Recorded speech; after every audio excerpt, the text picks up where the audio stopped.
Good morning, everyone. It's wonderful to have you with us. It's wonderful to see Ralph in the group back there. Hi, Ralph. Hi, all. Hi, all. And this is the day after our spiritual energy fair, and I just want to thank everybody who participated. They went far beyond. They're like super people, setting up, taking down, greeting people, organizing, and a round of applause for everybody that helped. It was amazing. It was amazing, and we really, really appreciate you. Anyway, we are the Center for Spiritual Living, Pleasant Valley. I am Reverend her righteousness, as I always say, or the right hand of God. Anyway, and this is the Center for Spiritual Living, Pleasant Valley. I'm the senior minister here, and thank you for all who came and participated. It really made it an incredibly magical day, and I won't even go into the reasons for that, but it was. Right here and right now, I invite you to sing I Release and I Let Go. All right, thank you.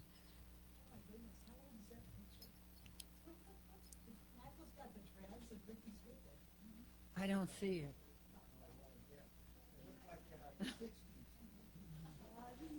Maybe the 80s. And I let go.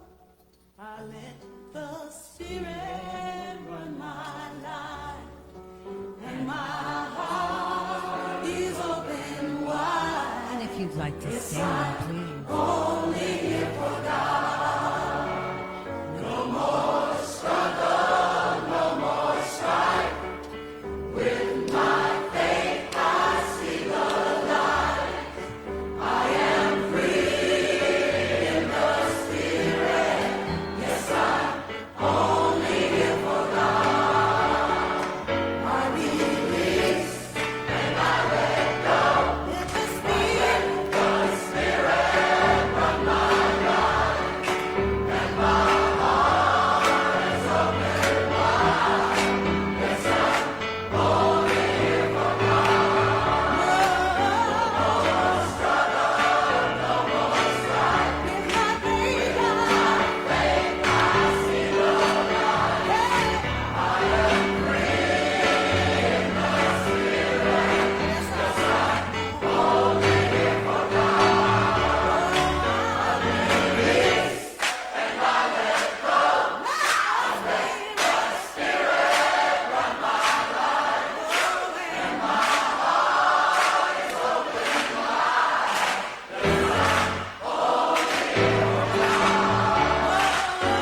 only here for God. No more struggle, no more strife. With my faith I see the light. I am free in the Spirit. Yes, I'm only here for God. I release and I let go. I let the Spirit run my life, and my heart is open wide. Yes, I'm only here for God. No more struggle, no more strife. With my faith I see the light. I am free in the Spirit. Yes, I'm only here for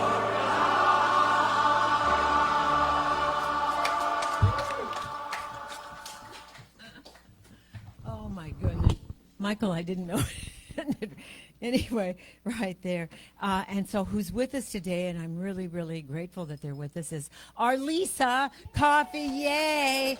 And I'm dying. I don't want to die for anything except for something greater, not the Mad Hatter. But I am really waiting to hear what you have to say about Mad as a Hatter. And I know that it has something to do with the poisoning and the headband. The reason they called it the Mad Hatter is don't forget that.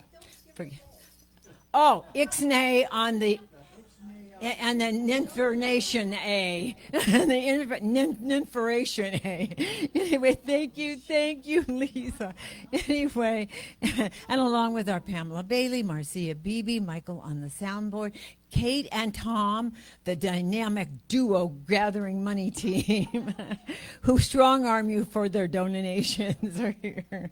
And then many of our regulars, too. So I'm really happy to be in your presence. And so I'd like to introduce now what our vision and mission statements are.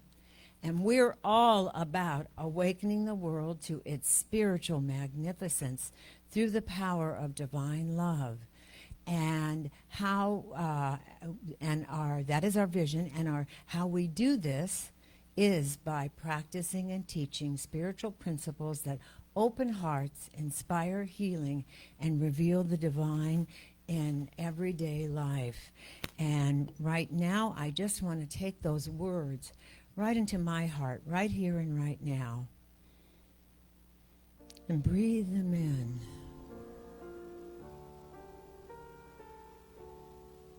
What do those words mean personally to me as I stay in the I am? Make your own personal statements about what that means. It means coming from a higher consciousness,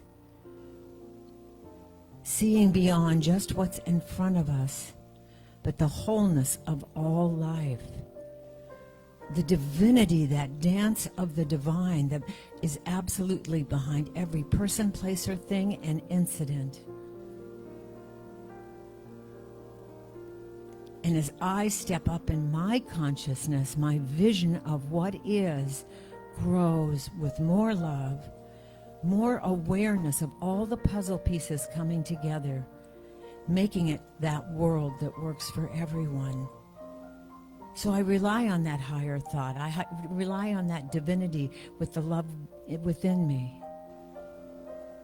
And of course, in my humanity, when I snap in traffic or anything else, I say, thank you for sharing. The truth is, everybody's doing the divine, right, perfect job they're supposed to be doing right here and right now, and I am grateful for it all. I am grateful for today, and together we say, and so it is.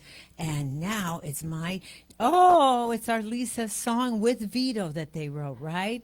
And it's love, I love this song, Like Ambrosia.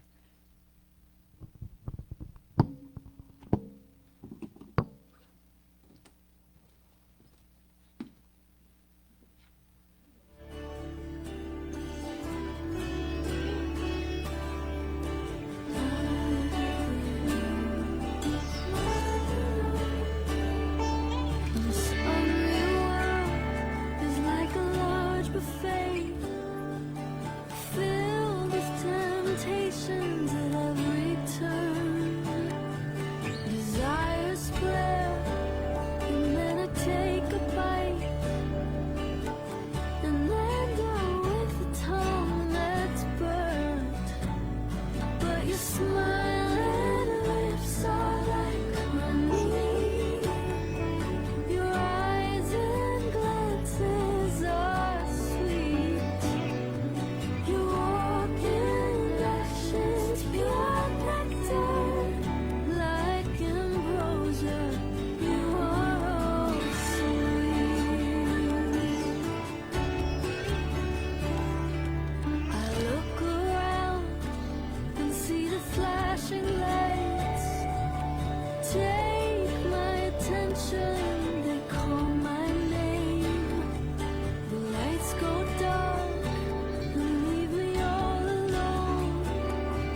Vito, you're sweet too.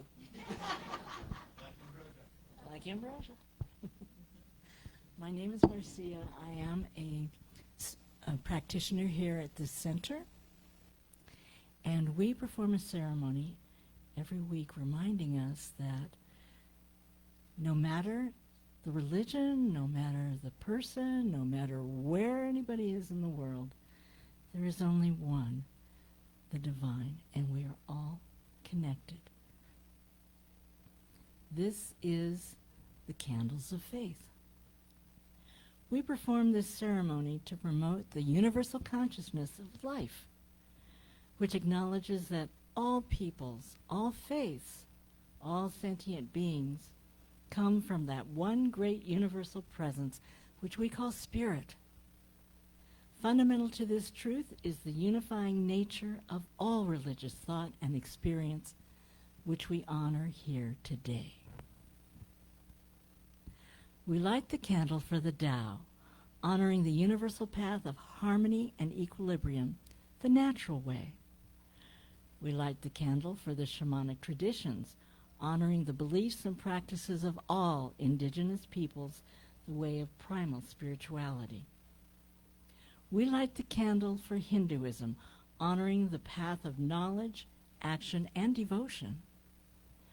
We light the candle for Judaism, honoring the ethical path of living by sacred law. We light the candle for all forms of Buddhism, honoring the Four Noble Truths and the path of compassion. We light the candle for all forms of Christianity, honoring the Christ consciousness as the path of love. We light the candle for all forms of Islam, honoring the path of submission to the will of God as the highest calling. We light the candle for the universalistic religion of Baha'i, honoring the path of unity and peace. We light the candle for all forms of New Thought, and this center is a New Thought center, honoring the metaphysical path of mental healing through the practice of universal spiritual principles. We light the candle for the Center for Spiritual Living Pleasant Valley that honors all faiths, many paths back to one spirit. Please join me in lighting the healing candle by silently putting the name of anyone you wish to have experienced the healing flame of God's eternal love into the light.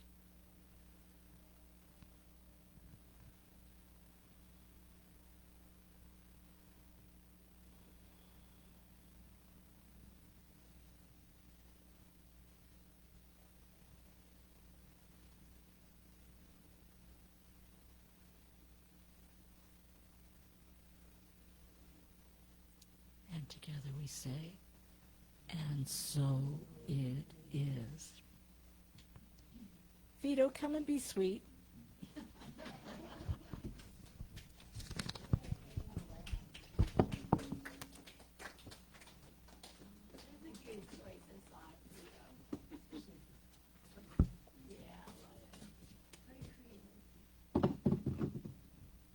Well, no.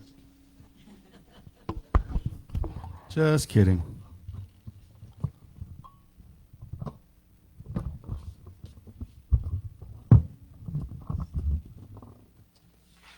So actually, I could do it lower, but I know Lisa's coming up, so.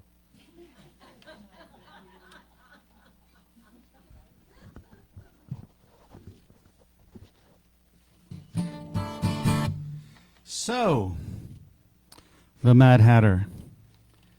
I have no idea what she's going to say, but there's only one song I know which mentions anything from Alice in Wonderland, and I think we all guessed what it was because it was on the wall. So yeah, I would never in my life think that I would be singing this song, and at church, yes, anywhere, even in the shower. Partly because I bear no resemblance to Grace Slick in any way, shape, or form. And only in the fact that we're both human beings. And actually, I was in Marin up in the Bay Area in 68, 69, so I could have bumped into her at the grocery store and not known it. You know, you're 8 years old. What do you know anyway? Well, I discovered that this song is very modal.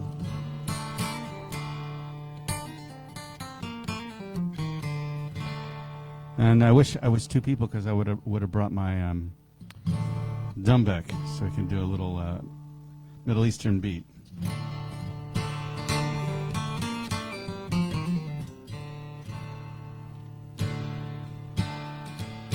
One pill makes you larger, and one pill makes you small, and the ones that mother gives you don't do anything at all. But go ask Alice when she's 10 feet tall. But if you go chasing rabbits and you know you're going to fall, tell 'em a hookah smoking caterpillar has given you the call. Go ask Alice when she was just small.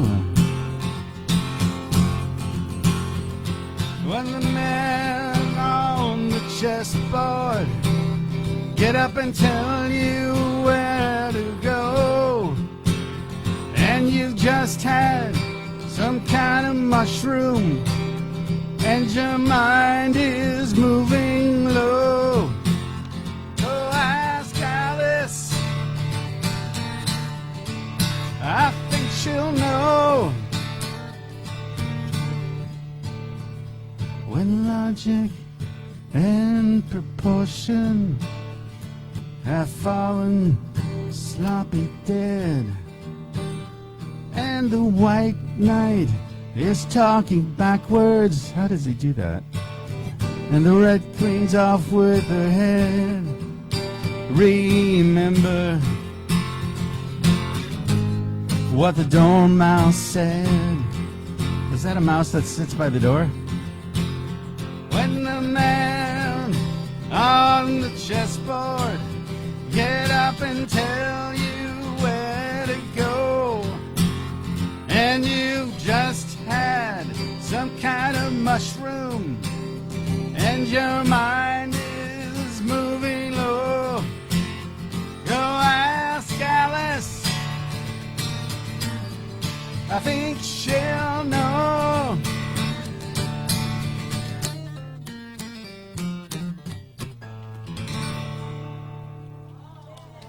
Yay, Grace Slick.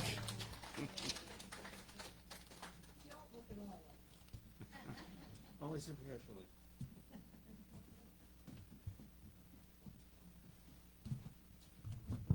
Well, I'm unadjusting it for Lisa. Just saying. So, good morning. I'm Pamela Bailey, and I'm one of the practitioners here. And the others that are present today, right now, are Reverend Pam, because our ministers are always practitioners first, and Marcia Beebe, who, she's here somewhere. I saw her earlier. I think she's probably in the kitchen. In any case, we are available both via telephone or even on the website to do treatment, positive prayers for you. And Ernest Holmes, when he came up with the science of mind philosophy, he didn't intend it to be a religion or to have churches or any of that. He simply saw it as an adjunct to whatever your spiritual path was, whatever your religion, that it gave you the access to more powerful prayers. So that is the essence of it initially, and of course now it has become, churches and a worldwide movement and all of that, because a good idea catches on. Okay, so yes, we know who the practitioners are, and we, especially me, are available after service today, And also, you can always call the center. Marcia usually either picks up the messages or answers and puts the message out to the practitioners that something's going on, like Sandy's brother-in-law. Is it okay if I say? Yeah, Sandy's brother-in-law had a heart attack, and so we've been praying for him, and he's okay, except the CPR gave him broken ribs. That's not a good thing. And he's having surgery on Tuesday. So, yeah, keep up the prayers, of course. In any case, yes, find me or Marcia or Pam or leave us a note. We have God's box back there, and we check it, and people don't put anything in there. You don't have to put money in, just your prayer requests. So, anyway, all that said, I don't like this, it's too close. So, all that said, I also was at the spiritual fair yesterday, and it was a magical time, absolutely. Now, on my way home, I want to share something, and it has actually to do with the kind of mindset that we get in when we are around these wonderful things. And so I was on my way home, and I was picking up some things at the Ralph's by my house. And while I was here, twice during the things that I did, there were some sort of physical treatments, I took off my shoes. Well, one of my shoes had come untied. Now, I'm in the Ralph's grocery store, in the produce department, and I can see that my shoe's untied. But there's no place to sit down or even kneel to tie it. And then this lovely black woman comes up to me, and she says, "Oh, your shoe is untied." I said, "Yes, I know, but I don't, there's no place to tie it." She says, "Oh, well, would you like me to tie it?" And so I said, "Sure." So, I held on to the thing, and I put my foot up, and she tied my shoe. And then we just had this lovely conversation about how this country was, the ideals of this country are that we are kind to one another, loving to one another, and we work together for the good, whatever that is. And it was just such a sweet moment, this lovely woman just there. And, also, I was receptive. That's the other thing. Sometimes we don't see our good and we don't allow it in. So be open. So all of that said, when we're talking about mad as a hatter, the word mad has two meanings. There's crazy or whatever we want to say mentally, but there's also an emotional aspect of it. And so I'm going to spend a little more time on the emotional aspect. I think Lisa's working on the other one. Oh, okay. Well, they do tend to go together. Okay, stay tuned for Lisa. So, in any case, the thing that's really good about anger, because, it's getting clear on what's not working for you and things that are perhaps outside your boundaries or painful, is that it can it can allow you to go into fear and you do nothing. But better, as one of my very successful friends said in the past, "I like getting angry." She says, "I know what I need to do, and when I'm good and mad, I'm sure to do it."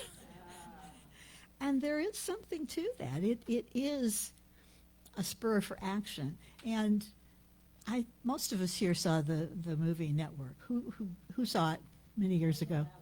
Yeah. Remember, I'm mad as hell and I'm not going to take it anymore.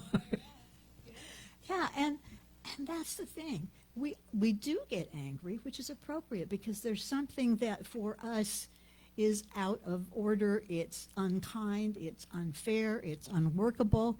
There's something about it that's just not the highest and best in life.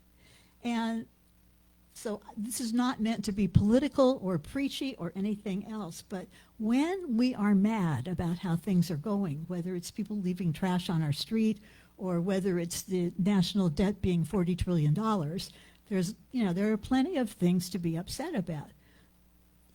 And it is kind of fun to send memes and jokes and all of that. However, if we want something different, if we want something that's more workable, who's it up to? It's up to you and me as citizens to have our voices heard and to go out and vote. And there are all sorts of ways to have our voices heard, both locally and nationally. Every single one of us has a congressman, an assembly person, a senator, a state senator, all of these things. And they have offices, and they have people listening to their constituents. They have town hall meetings, they have them in person, they have them online, by telephone. And that's an opportunity to be part of the people who have something to say, who are standing for something. And it's not about being against, it's about looking, and it's about choosing a path that no longer makes you mad. Now, and that is what this country's about. And I love this country, and I want it to continue to be the land of the brave and the free. And I want it to be that and more for future generations. And we are the ones right now who can speak up, have our voices heard, and make a difference. And so this is kind of a charge to do that, if you will. And also, you know, this month, the theme for Science of Mind is fear. And, you know, there's a whole lot that could be said about fear. I'm not going to say it. But it's closely related to anger, because sometimes when we get angry, it's because we're afraid of something. So pay attention and speak up. That is my suggestion, strong suggestion for all of you today, because there are so many powerful, brilliant people in this room. And if we speak and have our voices heard, something's going to change. Thank you.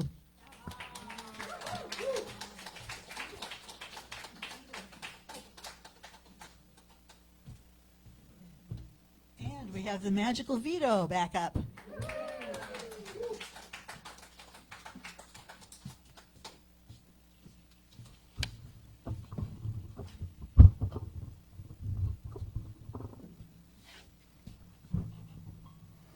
Continuing with our theme. When I think of the term Mad Hatter, I think he's crazy. So I thought, well, I'll pick a song called Crazy. Not Willie Nelson. A guy named Seal, if anybody remembers him. He had a song called Crazy. And ironically... No, Seal. No, that's the Willie Nelson version. No, that's not it. I think you need to come into the 20th century, Lisa. No, it's a song called Crazy. It was a big hit in the 90s. Produced by my favorite producer, Trevor Horn, ironically. But, you know, I thought, okay, great, let's do the song called Crazy, because, you know, everybody does Patsy Cline. And frankly, I don't sing anything like Patsy Cline either. But at least Seal's a guy, so I figure I got it. It's a good start. And then I looked at the lyrics, and I went, oh, this is kind of like Alice in Wonderland, because I have no idea what he's talking about. But I like the chorus. You know, if we're ever going to survive, we got to get a little crazy. So I take that to mean is we got to get a little mad and get motivated. So that's what I'm taking away from this song of very confusing lyrics.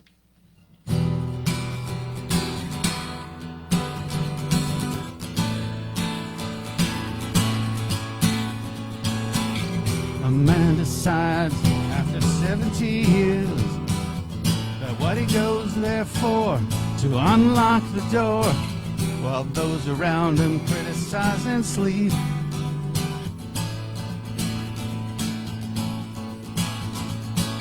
And through a fractal on the breaking wall, I see you, my friend, and I touch your face again. Miracles will happen as we trip.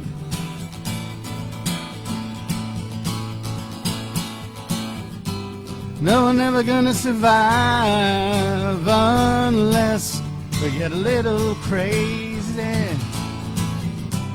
No, we're never gonna survive unless we get a little crazy.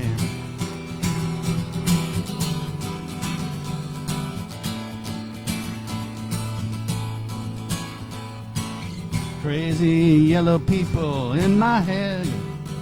One of them's got a gun to shoot the other one. And yet they were friends at school. Well, I get it. I get it. It's good because I don't get it.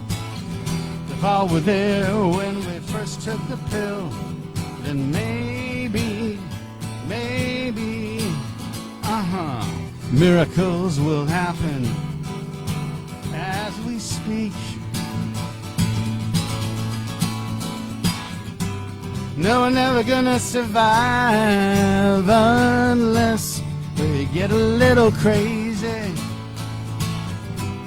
No, we're never gonna survive unless we get a little crazy.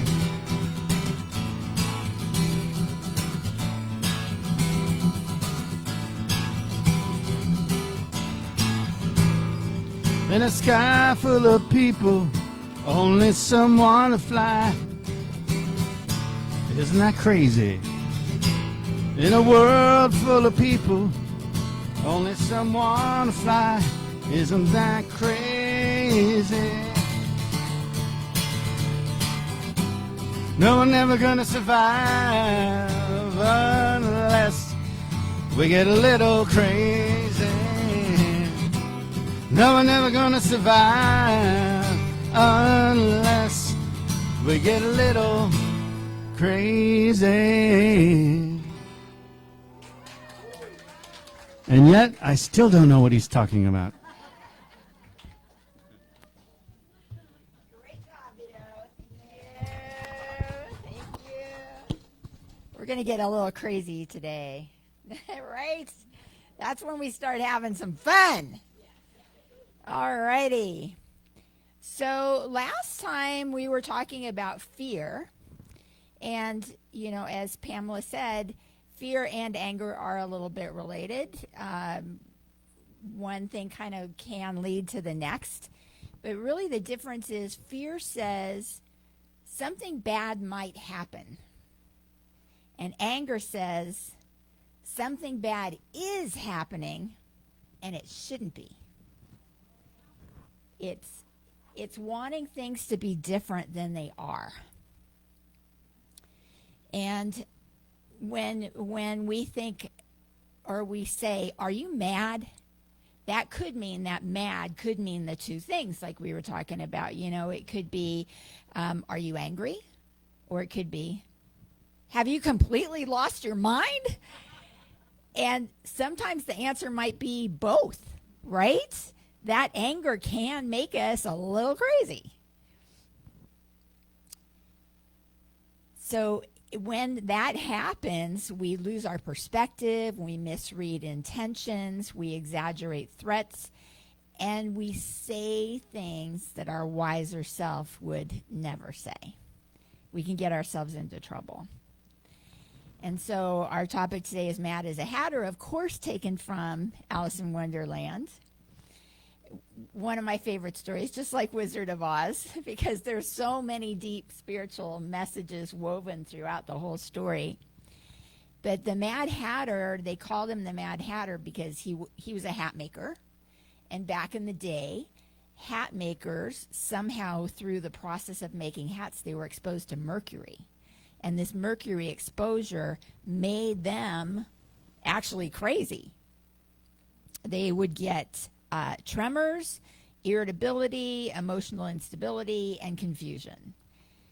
So it was actually not that the Mad Hatter was so eccentric.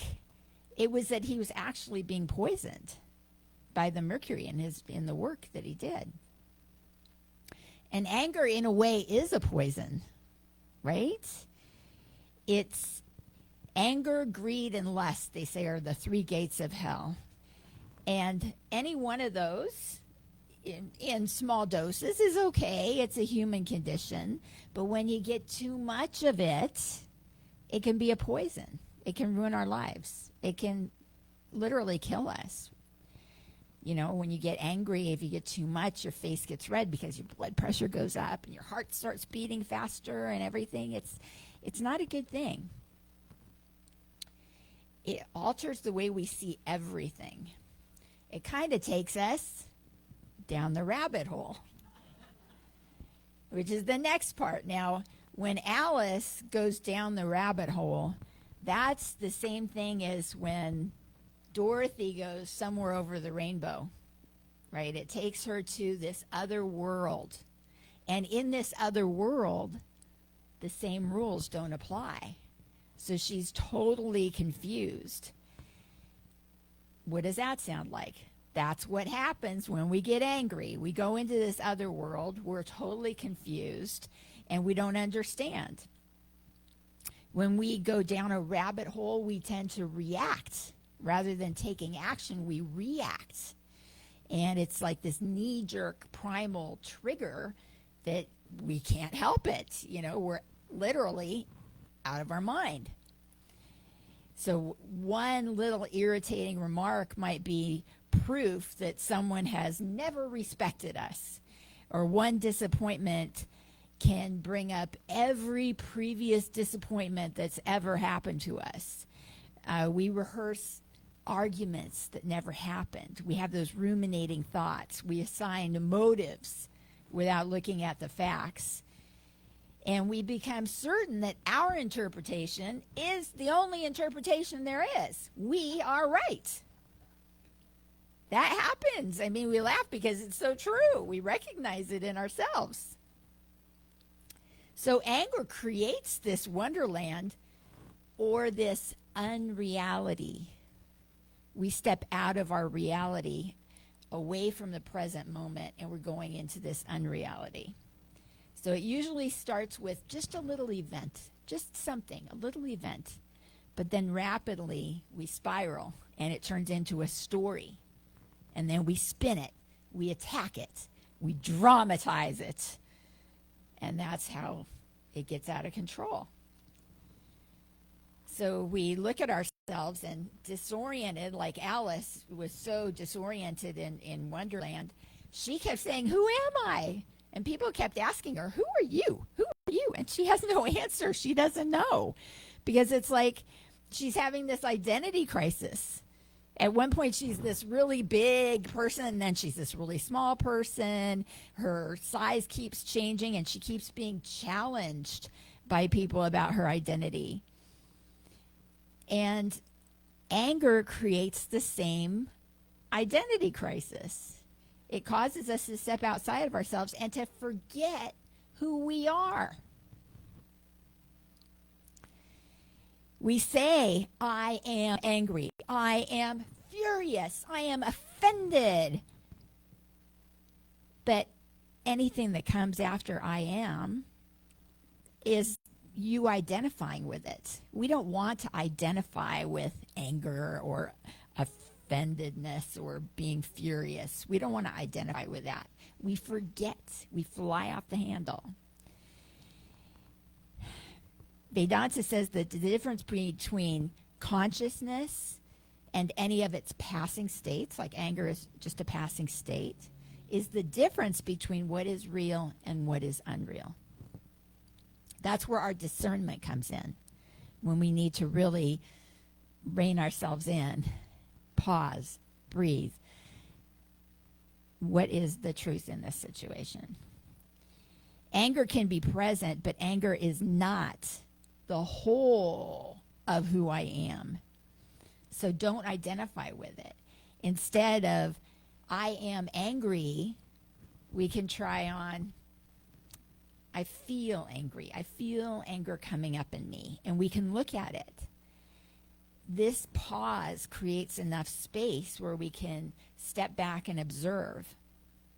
It gives us the awareness, because that's what we want, is awareness. Becoming, instead of getting lost in the anger, we can be aware of the anger, and then we can do something about it. It's just, a small shift, but it's like it's an action rather than a reaction, and it changes things. Awareness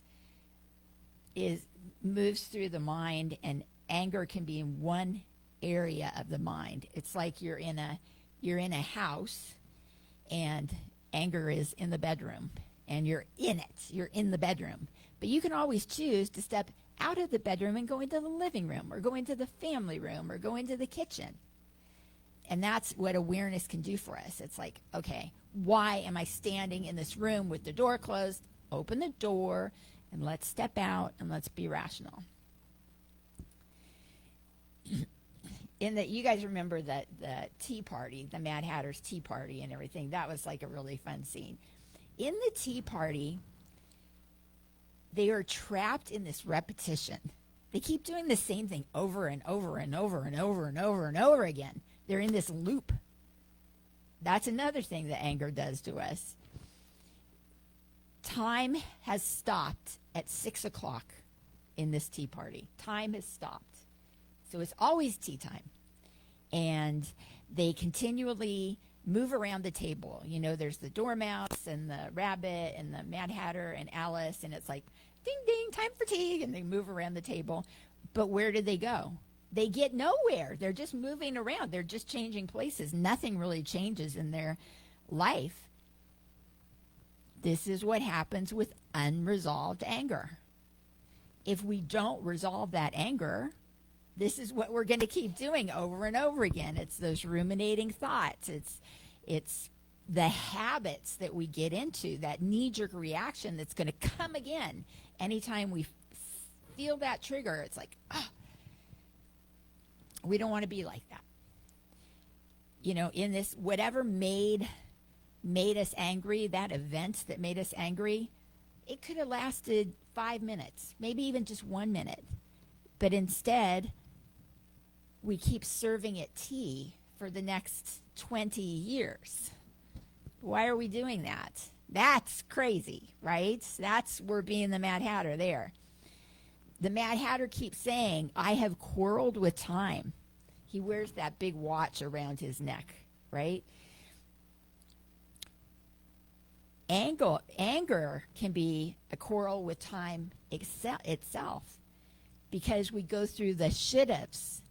I should have done this. I should have done that. He should have done that. She should have said that. Blah, blah, blah. All these shoulda, shoulda, shoulda, shoulda, shouldas. But that's not what happened. We can't undo what happened. What happened, happened. Why are we quarreling with time, trying to make the past different? We can't make the past different. We can only be in present moment awareness. We can't even create the future. The only way we can create the future is by how we behave in the present moment. So, if we want the future to be different than the past, we have to behave differently in the present moment. Anger doesn't change the past. What happened, happened. And of course, you know, sometimes anger is justified because there is injustice in the world, and it's okay to respond with anger. But we can't heal the past by demanding that it become a different past. That's just not going to happen. Who got elected, got elected. However it happened, this is what we're dealing with. So why are we still arguing with that? We got to work now and figure out what to do. We can act in the present moment. We can set our boundaries. We can seek our repair. But we cannot win any argument with time. It's just not going to happen. We're not going to win an argument with time. So also in Alice in Wonderland, do you remember the Queen of Hearts? Off with his head. Off with his head. That's what, this is her reaction. She represents anger's goal, anger's aim to eliminate whatever challenges it. She wants to be angry. Anger says, get rid of that person, end this relationship, cut them off, eliminate it, and it'll go away. Fire off this email. It's now. I'm doing it. Cut them off before they can hurt me. And yet, we've seen the Queen of Hearts. And does she really do any of that? Do we see any heads rolling? No, she's just like a drama queen. She's just very theatrical. She wants attention. So she gets attention, and people get afraid of her.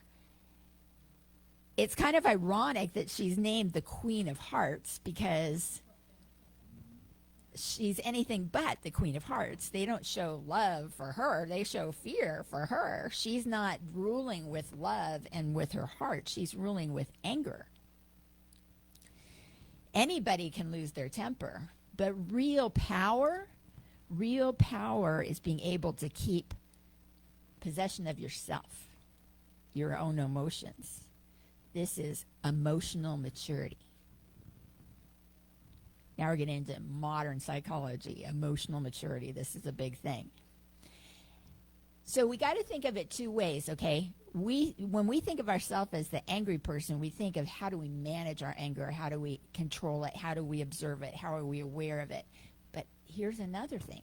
How do we respond to anger when someone is being angry, when they're attacking us, when we see it? Well, the best way to respond is not back with anger, because what happens with that? It escalates. Boom, boom, boom. This, that, out of control. It's like fighting fire with fire. Don't do it. If we're faced with emotional immaturity, what we need to do is respond with spiritual maturity. That's the only answer. That's where we have to come from. We can come from a spiritual place. We can say, I feel that you are hurt. I feel that you are angry. I understand that things aren't the way you want them to be. Just affirm, and so that that person feels understood. That's the first step. Because a lot of times when you're being angry and you're yelling, they're just trying to make you understand. And of course, that's not the way to do it. But if you can de-escalate the situation by having that spiritual maturity, that's very helpful. And also, don't take it personally. They may be mad at you, but look at the way the finger's pointing. We've talked about this a million times. 1 out and 3 pointing back at you. They're mad at themselves. They're mad at themselves. This is a them problem. It's not a you problem.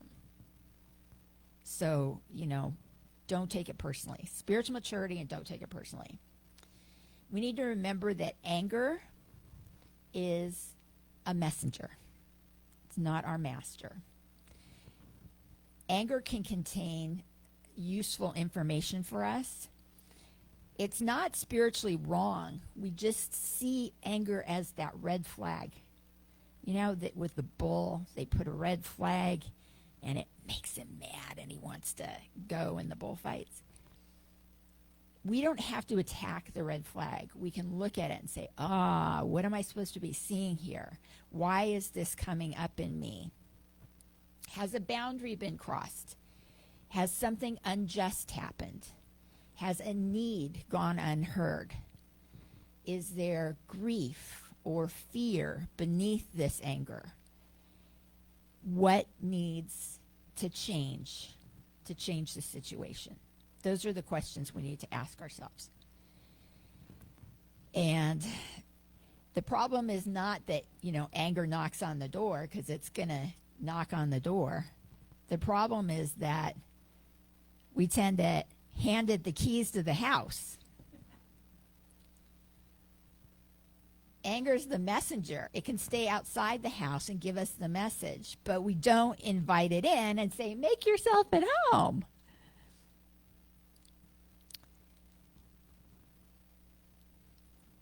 The spiritual practice to transform the energy of anger is that anger without awareness becomes suffering. So if we're having anger, we need to turn on our awareness, because anger plus awareness becomes clarity. Anger with compassion becomes courage. And anger with disciplined action becomes justice. So at the end of Alice in Wonderland, Alice finally sees through this frightening world all around her, the supposedly powerful characters. What does she say? You're nothing but a pack of cards. She wakes up and she says, oh my gosh, this whole thing can just collapse in a minute. It's not real. It's not real. This is her awakening. Just like Dorothy wakes up in Kansas, right? A lot of these same themes happen. But Alice gets wakened up, and, you know, we need to do that when we're caught up in anger. Every insult, thought, and memory becomes so powerful over our life and even just our moment. But when awareness returns, we realize that much of this drama was just construed in our minds. It wasn't real. A lot of marriage therapists and family therapists, they give the advice, we've heard it many times, never go to bed angry. I'm like, are you freaking kidding me? Go ahead and go to bed angry. Do not stay up all night fighting and saying things you don't mean and getting madder and madder and having this turn it into a big blow up. You're mad? Say, table it. Let's both go get a good night's sleep. Come back in the morning. What happens in the morning? I'm not going to repeat that. I'm not going to repeat that. But that could be. What happens in the morning, really, is 9 times out of 10, you forgot why you were even angry. Or you've just softened so that you can say, I'm sorry. And then the other person says, I'm sorry. And everything's good again. You know, it's not that nothing's happened. It's not that the harm should be ignored. But this anger created story that we've made up is not the ultimate truth. So we can see clearly after that. So in conclusion, we don't have to cut off anyone's head. We don't have to stay trapped at the same tea party. We don't have to keep quarreling with time. We can acknowledge the anger. We can listen to the message that it's bringing us. And then we can remember who we are. So say to anger, you're nothing but a pack of cards. My awareness, who I am, is bigger than my anger. It's saying, you are not my peace, you are not my power, you are only a passing thought. I do not have to follow you down the rabbit hole. Okay? All right, let's close with a prayer. Show me where I need to go. Tell me what I need to know. Provide the seeds I need to sow. Thank you for this chance to grow. Om Tat Sat. And so it is. Amen. And Vito, come on up. And as he's coming up, I just want to thank you guys so much, because I've been looking back at like my old talks and stuff. I've done over 100 talks here. I couldn't even believe it. 100. And so now I'm going through and I'm editing like little clips that I can put on Instagram and everything. So if you're on Instagram, follow me on Instagram, because you'll see like little clips. And it's funny too, because over the years, I mean, this is going back like 5 years now and everything. Then like through the pandemic, and I'm not posting those because they're just me at home, you know, looking at the computer. But it's interesting because I see how the place has changed, like this behind us has changed, and how I've changed my hair and everything. I've gone gray in that time. But I just want to thank you, because this has been truly one of the great blessings in my life, is to have this community and to have this opportunity to share with you. So thank you so much. Okay. And here's Vito, my brother, my honey, my work husband. Thank you. She never makes me dinner, though. Occasionally cookies, though. They're very good. Okay, so just a few words about her few words. I love the saying, no one can make you angry without your consent. Because if you have to believe what they're saying to be offended by it, so don't believe it. Second thing is a paraphrase of something you said that I always love is from Shunryu Suzuki.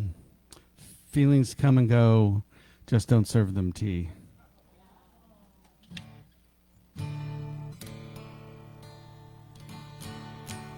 So, everybody's talking. So, shush. No, when I pulled this up to sing it for you guys, I saw that there's only one verse and one chorus.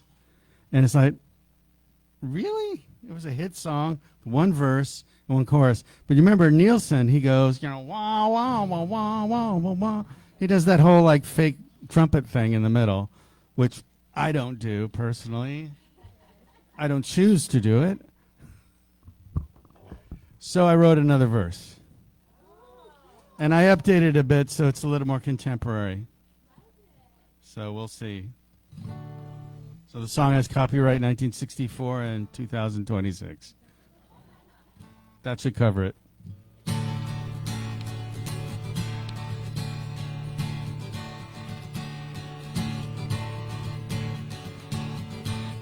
Everybody's talking at me. I don't hear a word they're saying, only the echoes of my mind.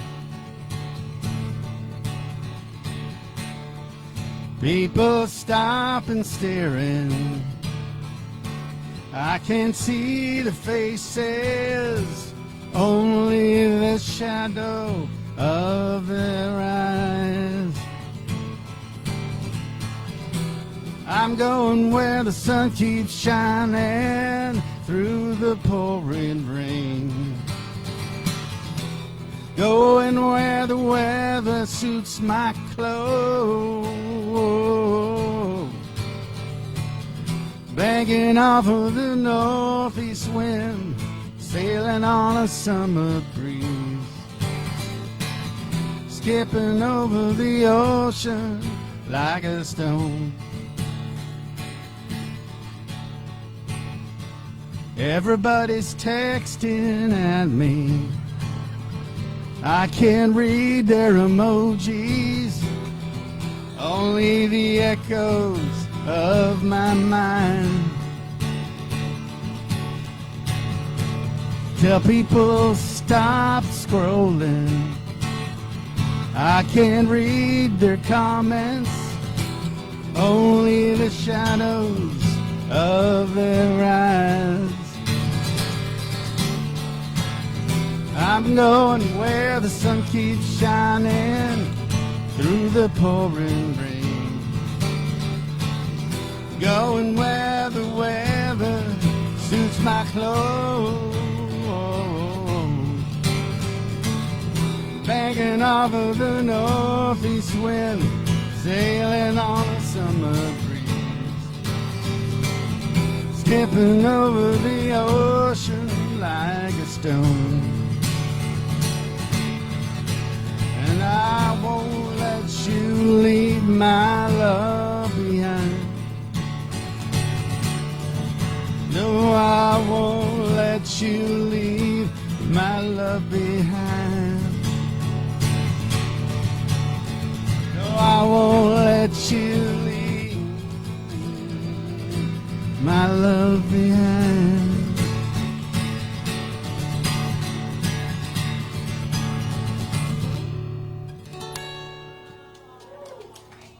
Thank you.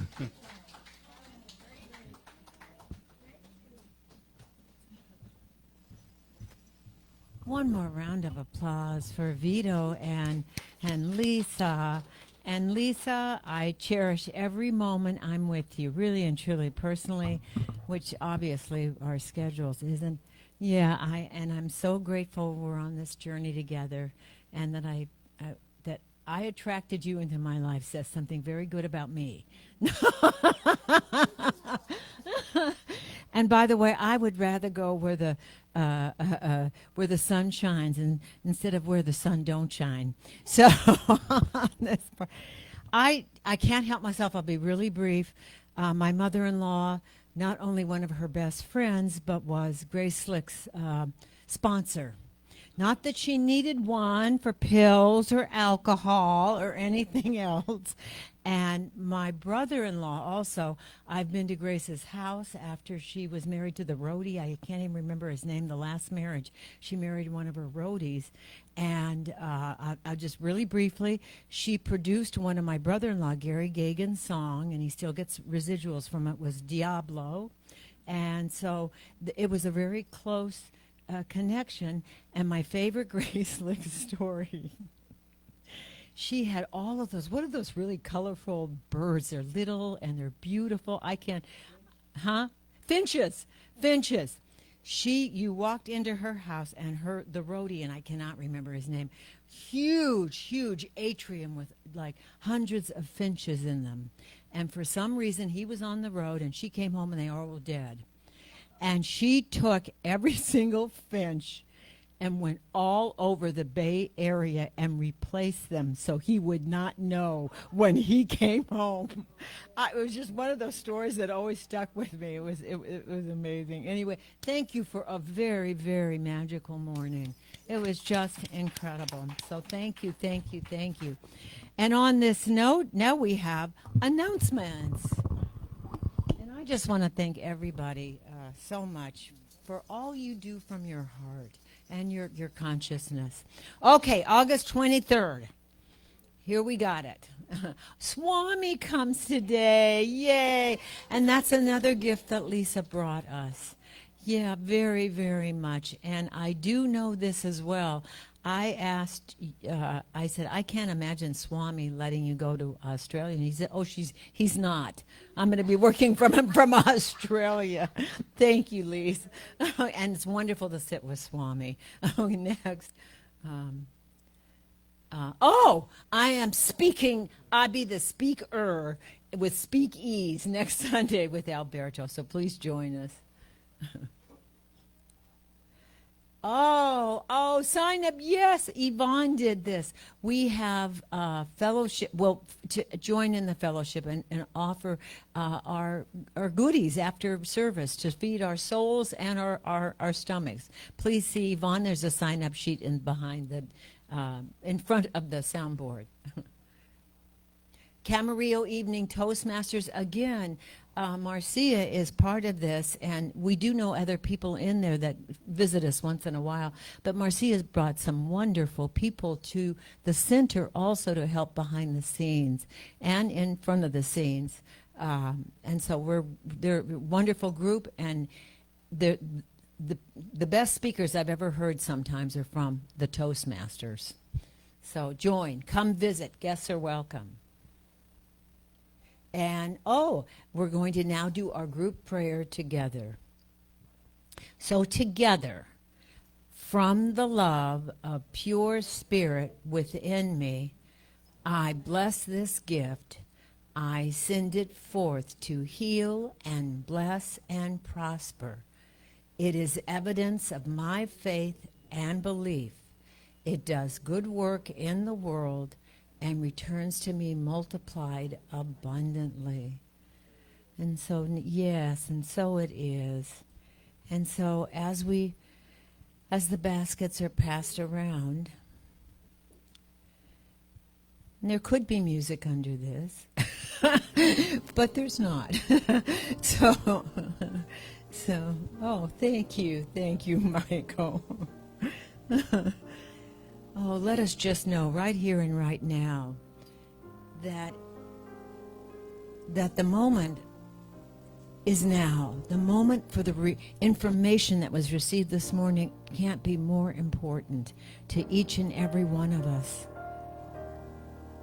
how to grow from whatever experience, whatever it is that we are going through, knowing that we are going through it with ease and grace, and not with anger or fear, but with an aha of awareness to move on and recognize that that which is real is within us, has always been. It is infinite. It is love. It is the consciousness of the one, the one, the one.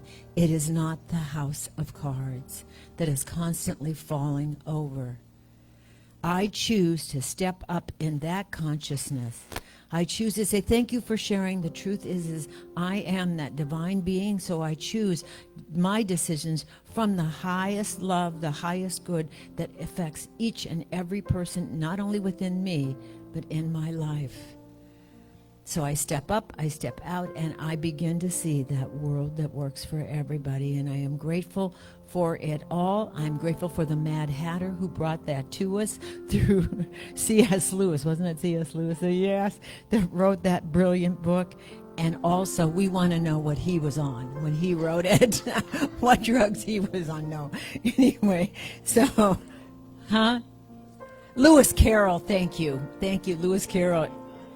Yes, I'm thinking of Nadia in the closet. Just the same, Nadia in the closet. Figure it out.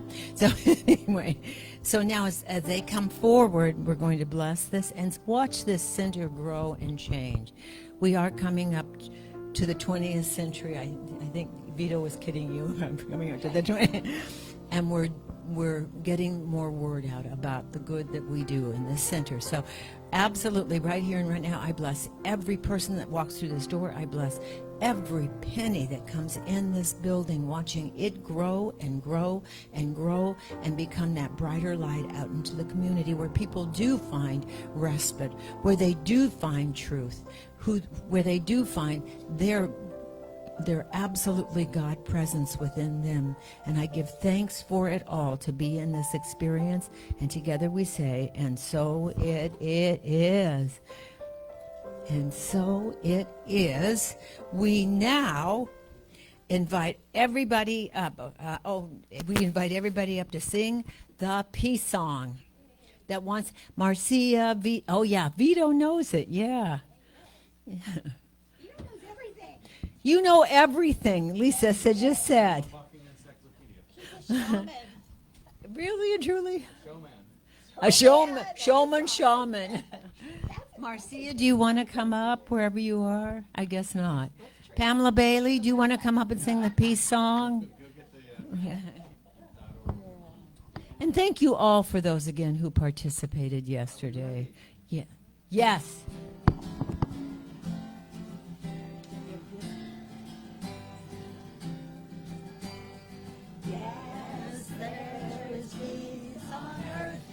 Yes, it begins with me. Yes, there is peace on earth, the peace that was meant to be. With God as creator, family all are we. Let us walk with each other in perfect harmony. Yes, peace begins with me, and this is the moment now. With every step I take, let this be my joyous vow, to take each moment and live each moment in peace eternally. Yes, there is peace on earth, and yes, it begins with me and you and you and you and you and you. Something wonderful is happening to me right now. I know it in my mind. I feel it in my body. I see it in my life. And so it is. Woohoo! See you next Sunday.